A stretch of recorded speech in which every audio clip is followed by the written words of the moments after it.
Hujan air mata warnai pemakaman korban tragedi Bintaro II. Lalu seperti apa kepedulian yang ditunjukkan Ustadz Somad pada keluarga korban? Asmiranda dan Jonas Rifano diperiksa di Polres Bogor dalam waktu yang sama, tapi mengapa mereka justru tak saling bertegur sapa? Dude Herlino hadiri wisuda Strata 2 Alisa Subandono. Benarkah Dude telah diterima di keluarga Alisa? Dan akankah tahun 2014 mendatang keduanya akan meresmikan kisah cintanya dalam...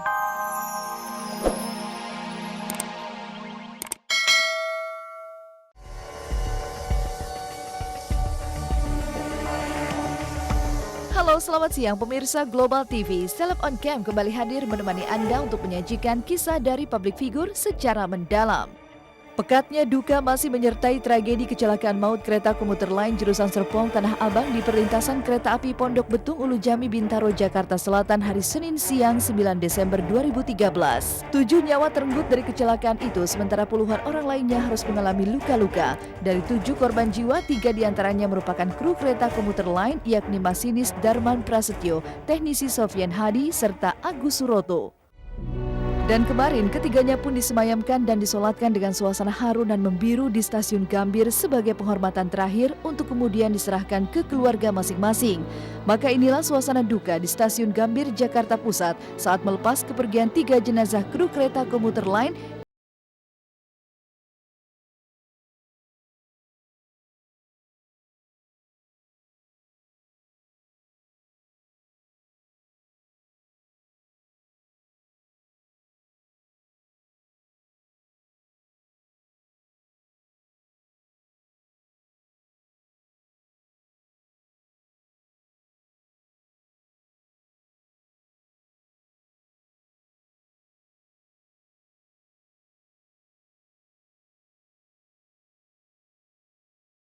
Kemarin seolah masih tak percaya akan apa yang menimpa keluarga mereka. Inilah yang tergambar jelas di kediaman keluarga almarhum Sofyan Hadi di Bekasi, Jawa Barat.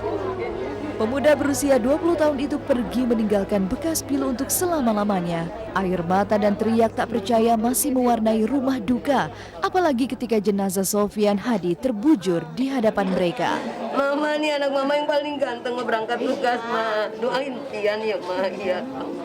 Pandang pian nih, Ma.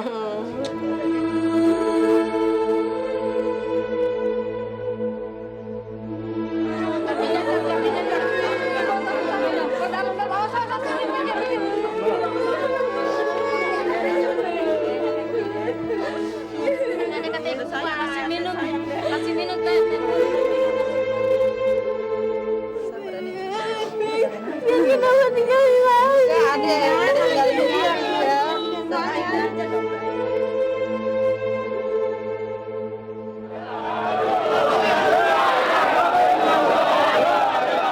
Nasib manusia siapa yang bisa menerka? Niat untuk bekerja justru menghantarkan almarhum Sofyan Hadi menjemput ajalnya. Walau berat, inilah ketetapan Sang Maha Pencipta, dan air mata pun kembali jatuh saat keluarga almarhum harus mengantarkan almarhum ke tempat peristirahatannya yang terakhir.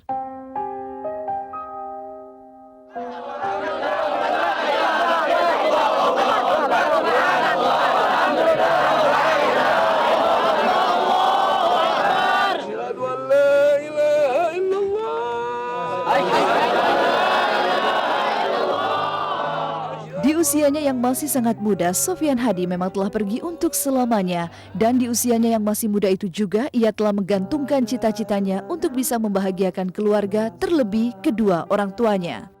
Niat untuk memberangkatkan orang tua ke Tanah Suci untuk menjalankan ibadah umroh serta cerita cinta yang terkenang abadi bersama sang kekasih hati, kini tinggal menjadi sebuah kenangan yang tak akan bisa terlupakan. Kami sepakat untuk memberikan kenaikan pangkat anumerta itu 2 tingkat dari yang sekarang ada, sehingga mungkin uang pesangon atau uang tunjangan pensiunnya itu akan lebih besar, yang bisa diterima oleh ahli waris, baik istri dalam hal ini almarhum masinis Darman maupun kalau lainnya mungkin karena belum menikah itu ahli warisnya saya kira mungkin orang tua ya, itu asisten masinis Agus. Dan juga begini, pegawai teknisi kereta api almarhum Sofyan Hadi itu masih pegawai kontrak. Jadi ini kami juga putuskan untuk mengangkat saudara Sofyan Hadi secara anumerta mulai tanggal kemarin dan diberhentikan mulai hari ini. Jadi 1 hari saja sehingga mendapatkan hak pegawai. Mau umrohkan orang tuanya, dia berusaha semaksimal mungkin. Itu intinya dia usaha untuk membahagiakan orang tuanya. Terakhir aku ketemu malam minggu. Dia udah beda. Pokoknya udah beda banget. Terus aku bilang ke dia, kamu beda banget hari ini. Terus dia bilang, kamu udah dari sananya. Terus dia masih bilang ke mamaku, Ibu Adi suruh rajin sholat, jangan ninggalin sholat, Bu. Itu dia bilang, udah kamu cari cowok lain aja yang bisa sayang sama kamu.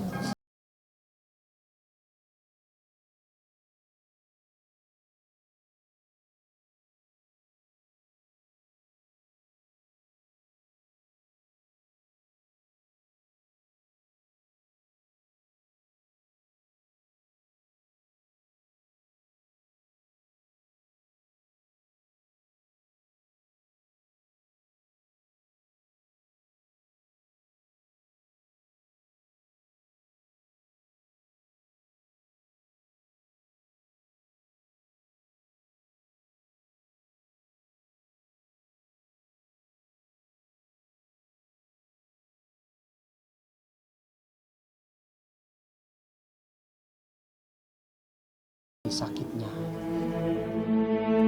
Tentu bagi orang tua ini kan sesuatu yang amat sangat luar biasa, derita yang dirasa gitu loh. Anak masih muda, mungkin yang masih punya mimpi besar dari sang anak, tapi harus kehilangan.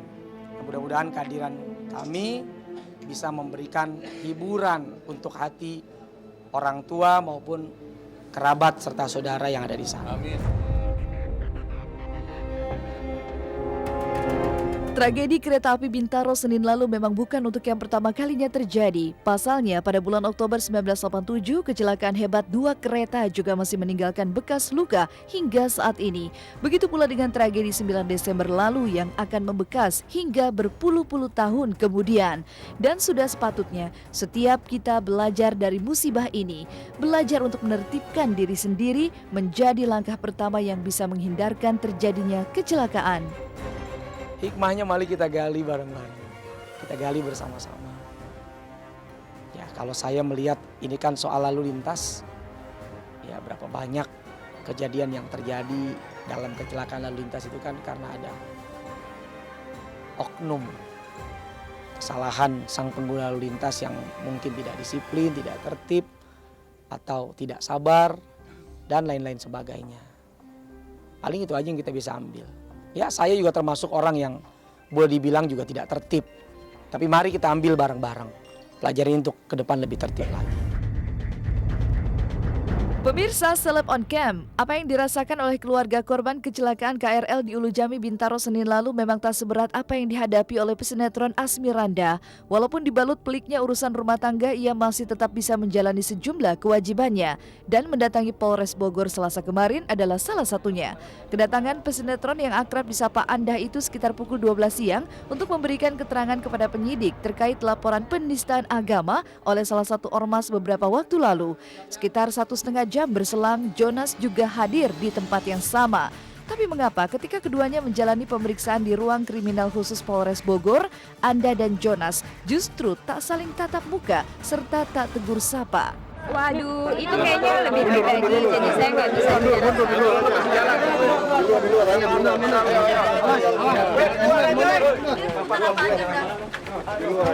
seputar yang ditanyakan oleh pihak sini. Apa aja tunda? Mbaknya bisa ditanyakan ke saya sebagai saksi atau gimana? Saya bukan saksi, ini prosesnya klarifikasi. Panggilannya untuk Anda itu pukul 9.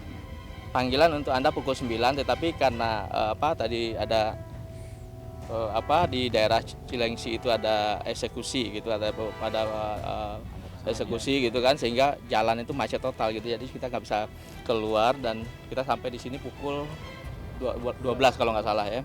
Nah, sementara panggilan untuk Jonas yang saya tahu gitu dari Anda itu tanggal hari ini juga, kemudian jamnya yang jam 12 gitu loh. Jadi berbeda gitu. Dan kebetulan kita juga nggak tahu kenapa bisa satu bersamaan gitu, karena memang kita terlambat gitu.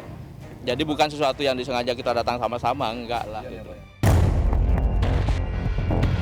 Pemeriksaan kemarin menjadi buntut atas pelaporan salah satu ormas yang menganggap Jonas melakukan penistaan agama ketika ia tak mengakui bahwa dirinya telah menjadi mu'alaf. Padahal jelas-jelas keduanya menyatukan cinta secara Islam.